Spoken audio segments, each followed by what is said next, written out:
Hello students, hope you all are doing well and enjoying your studies in your online classes with me. This is Ayush Joshi ma'am and you are enjoying your classes on your online channel that is Maqams Online. Okay, तो सबसे पहले तो आपको ये बता दूं कि हम लोग क्या पढ़ रहे थे। हम लोग हिस्ट्री पढ़ रहे थे। हिस्ट्री में हमने चैप्टर 4 पढ़ा था। चैप्टर 4 जो है वो मुगल अटैक्स पर बेस्ड था। ठीक है, जितने भी मुगलों ने हमारे ऊपर अटैक किया उसके बारे में हम पढ़ रहे थे, जिसके अंदर हमने रावल रतन सिंह जी के बारे में पढ़ा, पृथ्वीराज चौहान के बारे में पढ़ा, बाणभट्ट के बारे में पढ़ा, कई सारे लोगों की टर्किश इन्वेडर्स, अरब इन्वेशंस, इन सब के बारे में पढ़ा है ना। अब हम लोग पढ़ेंगे किसके बारे में? हम लोग आज पढ़ेंगे वीर दुर्गादास राठौर के बारे में। आपको पता है जोधपुर के थे, काफ़ी फेमस थे और वीर दुर्गादास राठौर अभी काफ़ी अच्छी पिक्चराइजेशन भी जो है उनके ऊपर हुई थी। काफ़ी अच्छा सेट प्रिपेयर करके जोधपुर में एक बहुत बड़ा शो किया गया था वीर दुर्गादास राठौर के लिए।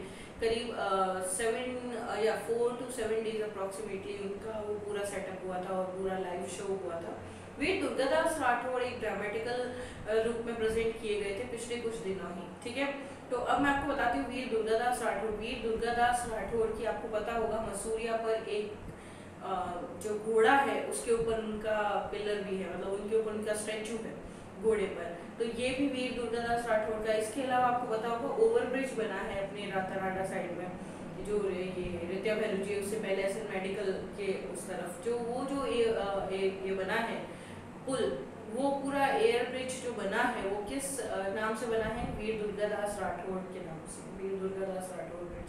तो अल्टीमेटली वीर दुर्गादास राठौर का अपने राजस्थान की नज़र से अगर देखा जाए तो मुगलों के आक्रमण व उनसे मुकाबले में बहुत महत्वपूर्ण रोल रहा है। अब ऐसे राजस्थान का कोई एक इंसान वीर दुर्गादास राठौर नाम का व्यक्ति जो कि वर्ल्ड में इतना फेमस हुआ है इंडियन हिस्ट्री के अंदर, जिसके अंदर उसे मुगलों से युद्ध के बारे में किताबों में पढ़ा जा रहा है, ऐसा क्या स्पेशलिटी है आइए जानते हैं। वीर दुर्गादास राठौर का जन्म सालवा गांव में हुआ था 1638 में। He was the son of third wife of Askaran. Askaran के तीसरे पुत्र थे, तीसरी बीवी के पुत्र थे वीर दुर्गादास राठौर। और आस्करण कौन थे? महाराजा जसवंत सिंह जी जोधपुर के जो है उनके यहाँ काम करने वाले एक व्यक्ति थे। ठीक है, Askaran had got the Jagir of Salva in Mewar.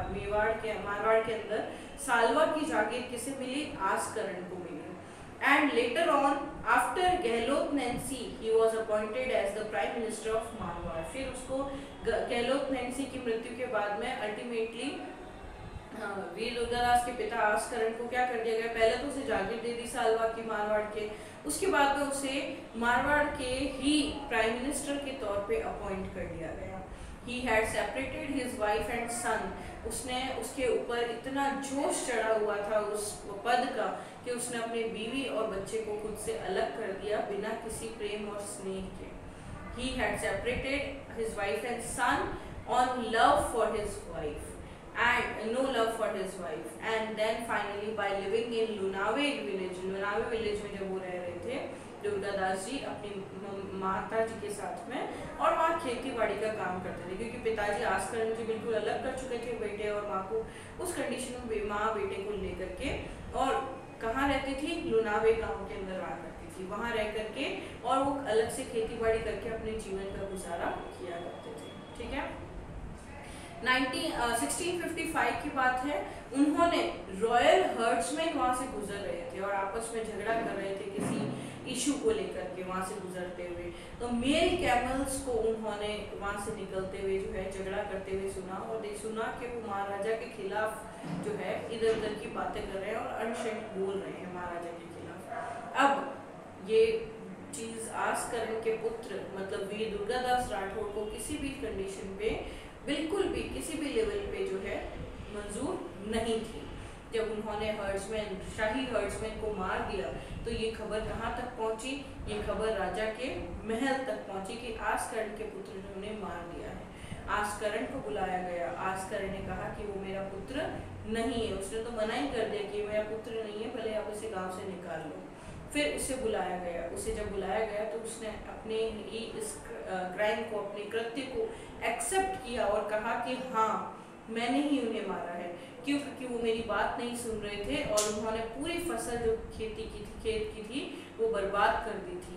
और ये सारी फसल अगर बर्बाद हो गई तो ये, अच्छा इतना ही नहीं, योर फॉट एज अ र्यूम, वो किस बारे में बात कर रहे थे, वो बात कर रहे थे आपकी जो ये छत है आपके बिना रूफ के आपको कर देने की बात कर रहे थे, बिना रूफ के आपके महल को कर देने की बात कर रहे थे। ऐसी जब उन्होंने बात सुनी तो इस कारण मैंने उन्हें मार डाला। After receiving the full information the incidents, अब पूरे इंसिडेंट्स के बारे में जानने के बाद आस्करण जी से राजा ने बोला, you were saying that you had no son in the village, तुमने तो कहा था कि तुम्हारा गांव में कोई पुत्र है ही नहीं, तो ये कौन है? तो आस्करण ने कहा, an undutiful son is not included among the sons, एक ऐसा पुत्र जो इतना गैर जिम्मेदार है, जो लोगों को मार देता है, उसे मैं अपना पुत्र नहीं मानता। आस्करण जी ने ये बात एक्सेप्ट ही नहीं की राजा के सामने कि मैं अपनी पत्नी और बेटे को बिल्कुल अलग कर चुका हूँ। ठीक है, उसके बाद में जसवंत सिंह ने रिप्लाई किया, दिस इज योर कंफ्यूजन, ये आपका कंफ्यूजन है, दिस वन वुड सपोर्ट दी मारवाड़, इस व्यक्ति ने तो एक दिन मारवाड़ को ये बहुत ऊंचे स्तर पर लेकर जाएगा और मारवाड़ को सपोर्ट करेगा। एंड आफ्टर दिस किंग ने उसकी सर्विसेज को क्या कर लिया, एक्सेप्ट कर लिया। मतलब राजा को बड़ा गर्व हुआ कि मेरे राज्य के अंदर एक ऐसा व्यक्ति रहता है जो राजा और उसकी छत के खिलाफ, उसके महल के खिलाफ एक शब्द नहीं सुन सकता। और इतना ही नहीं, राजा की फसल बर्बाद करने, महल की फसल बर्बाद करने के लिए उसे मृत्यु दंड तक देने का जो हक रखता है, वो व्यक्ति इस देश के, इस राज्य के लिए बिल्कुल हितकारी व्यक्ति है। ऐसा करते हुए दुर्गादास जो है उनको अपने जागीर में शामिल कर लिया, अपने राजपाट में शामिल करते हुए 1667 को उनको झंवर, सुंदरी, जागीसा कोठारी, अंबारा फाब और अमरसर, ये सारी जगहें उनके नाम कर दीजिए। ये सारी जागीर वीर दुर्गादास राठौड़ को दे दी गई। ये सारे गांव जो है वो ग्रो कर रहे थे, उनकी इकोनॉमी इनकम जो थी वो पर एनम 12,000 रुपीज थी, 12,000 रुपए पर सालाना इनकम इनकी हुआ करती थी। बाद में धीरे धीरे राजा ने इनको रायमल बालो और जवन देसा और बम्बसेन, इन सारे, और लुनोद, इन गांवों की विलेज भी किसको दे दी, वीर दुर्गादास राठौड़ को दे दी। बहुत सारी चीजें उन्हें दी गई, बहुत सारी जागीर, पहले वो जागीर दी जिन्हें वो ठीक से संभाल सकते हैं नहीं, जिनकी इनकम कम है, तो उनकी इनकम पर उन्होंने बहुत वर्क किया। वीर दुर्गादास राठौड़ ने इस तरीके का काम दिया कि उन्हें और भी बड़ी बड़ी जागीरें राजा द्वारा बाद में दे दी गई। Establishment of royal control over Jodhpur, Jodhpur पर अगर रॉयल कंट्रोल की बात की जाए, मगर मतलब मुगलों के, तो मैं आपको बताती हूँ कि उसके बाद में सिचुएशन बड़ी बदल गई। राजा जसवंत सिंह जी और मुगल जो थे औरंगजेब, मुगल राज का था एम्परर औरंगजेब, उन दोनों के बीच में बहुत बड़ी जंग हो गई। और मारवाड़ से बहुत दूर, जहाँ दिल्ली, अफगानिस्तान, जमरूद जिसे कह सकते हैं, वहाँ पर औरंगजेब ने एक पोस्ट की लिखा, उसके लिए पोस्ट कर दिया उसे, किसे, जसवंत सिंह जी को। After hearing the news of the death of Jaswant की डेथ की न्यूज सुनने के बाद में जमूद में जमरूद जो था अफगानिस्तान, वहाँ पे उसकी पोस्टिंग कर दी जसवंत सिंह की। किसने, रॉयल किंग ने। दिल्ली का जो राजा होता था वो हर राजा की पोस्टिंग कहीं पे भी कर सकता था, अब उसे मारवाड़ चाहिए था औरंगजेब को। तो औरंगजेब ने क्या किया, राजस्थान का, मतलब हमारे यहाँ मारवाड़ का जो राजा था, कौन, जसवंत सिंह जी, उनको शिफ्ट कर दिया कहाँ पे, अफगानिस्तान, जमरूद में। वहाँ पे 1678 में उनकी क्या हो गई, मृत्यु हो गई। जैसे ही ये खबर औरंगजेब तक पहुंची, औरंगजेब ने कहा, एक मिनट, दरवाज एक कुफ्र शिकस्त, मतलब today the gate of religious रिवेल्ट्री बट ब्रोकन, मतलब कि आज क्या हो गया है, जो रिलीजियस बेसिस पर, जो धर्म के आधार पर जो दरवाजे बंद थे, अब वो दरवाजे क्या हो चुके हैं, टूट चुके हैं। मतलब अब हर जगह क्या है, हमारा ही राज है। When in the place Begum heard the news, जब बेगम ने ये न्यूज सुनी, उन्होंने कहा, आती हूँ, बाहर बैठी।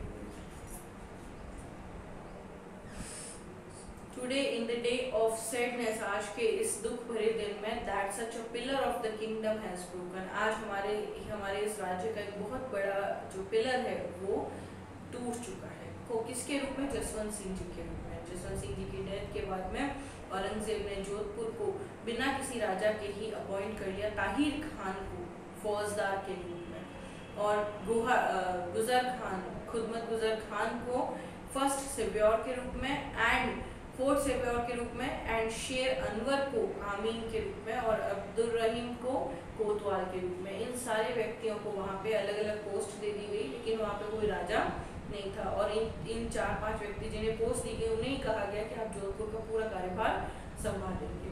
उसके बाद में पूरा कंट्रोल जब मारवाड़ पर खान जहां बहादुर का हो गया था, उसके बाद में उसने मंदिर तुड़वा दिए थे।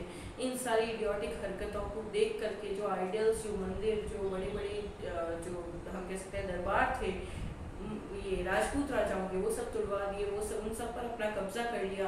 जब बहुत सारी इस तरीके की हरकतें बढ़ने लगी और औरंगजेब ने उन्हें प्रेस किया इस काम के लिए कि तुमने बहुत अच्छा किया मंदिर तुड़वा कर और ये सब करके, तो वहाँ पे अफरा तफरी मच गई। वहाँ जामा मस्जिद बनाने की डिमांड की गई और भी अन्य कई सारे वर्क किए गए, जिससे वहाँ के लोग क्या हो गए, बड़े ही निराश और परेशान हो गए। अब नेक्स्ट वीडियो में हम पढ़ेंगे कि कैसे इसको, ये जो ऑर्डर दिया गया था औरंगजेब द्वारा, उसे वीर दुर्गादास राठौर ने कैसे उसका मुकाबला किया, कैसे उसको फुलफिल किया और किस तरीके से उन्होंने अपना लोहा बजाया। ठीक है, तो आज मैं एक सरप्राइज छोड़ रही हूँ, बीच में सस्पेंस छोड़ रही हूँ बेसिकली। तो आपके लिए सरप्राइज होगा कल के लिए कि कैसे आप पढ़ के रखेंगे, आप मुझे बताएंगे कि कैसे हुआ ये सब कुछ। आप मुझे व्हाट्सएप पे पर्सनली मैसेज करके बताएंगे कि आगे क्या हुआ, कैसे हुआ, क्यों हुआ। तो ये सारी चीज़ें आप मुझे बताएंगे।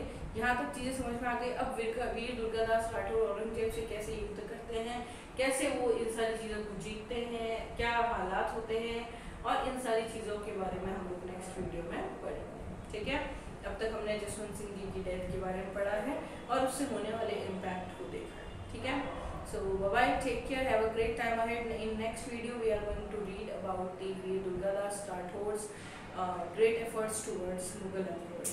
Okay, bye, take care.